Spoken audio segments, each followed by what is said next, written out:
Assalamualaikum warahmatullahi wabarakatuh dan selamat sejahtera. Konvensyen Bahasa Melayu tahun 2021. Pertandingan dan pameran inovasi dengan tajuk Inovasi Kad Pebino bernombor giliran 83. Seramai 3 orang peserta telah terlibat dalam menjayakan inovasi Kad Pebino. Peserta pertama Nur Ain binti Ahmad Tarmidi, seorang postgraduate. Peserta kedua Dr. Azman bin Rahmat, seorang pensyarah kanan di Jabatan Persuratan Melayu IPG KBM. Peserta ketiga Abdul Muhaimin bin Muhammad Fazil, seorang guru pelatih, ambilan Jun 2018. Pengenalan inovasi Kad Pebino. Kad Pebino merupakan sebuah inovasi yang diperincikan untuk mengurangkan masalah penggunaan penjodoh bilangan dalam kalangan murid-murid sekolah rendah.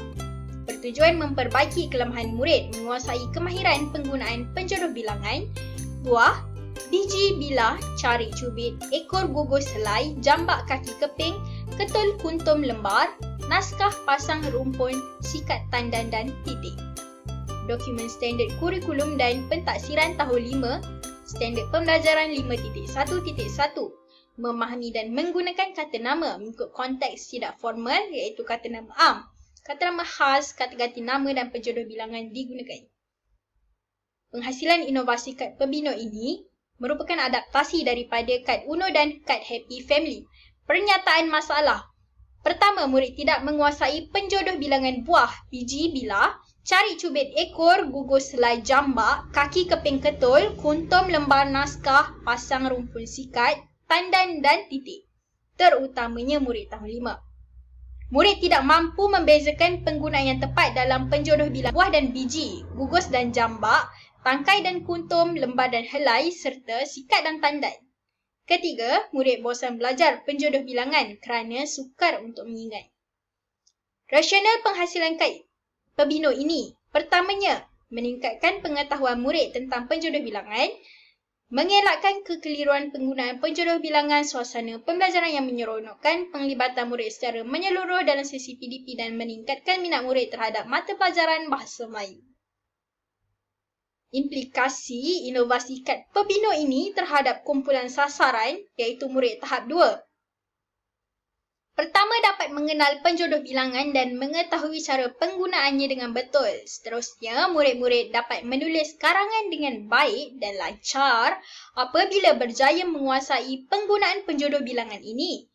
Ketiga, mengatasi masalah mengingati penjodoh bilangan. Dan keempat, murid-murid juga akan berasa seronok dalam mempelajari penjodoh bilangan. Ini merupakan graf dapatan ujian pra dan pasca penjodoh bilangan. Ujian pra sebelum inovasi Kad Pebino ini dijalankan kepada murid-murid menunjukkan graf yang menurun, iaitu markah murid adalah rendah, manakala apabila penggunaan kit Kad Pebino ini digunakan kepada murid-murid, ujian pasca menunjukkan terdapat peningkatan pada graf yang dianalisis. Ini menunjukkan bahawa kesannya adalah positif, menunjukkan murid lebih memahami dan mengetahui tentang penjodoh bilangan. Strategi penyelesaian. Masalah dikenal pasti melalui temu bual, pemerhatian dan ujian, lalu mencari punca atau faktor yang menimbulkan masalah tersebut. Ujian pra juga diberikan kepada murid untuk mengetahui tahap penguasaan penjodoh bilangan murid tahun 5. Pembentangan kertas kerja, cadangan projek kepada pensyarah pembimbing dan menerima sebarang perubahan idea serta cadangan penambahbaikan. Membuat lakaran dan template inovasi Kad Pebino ini.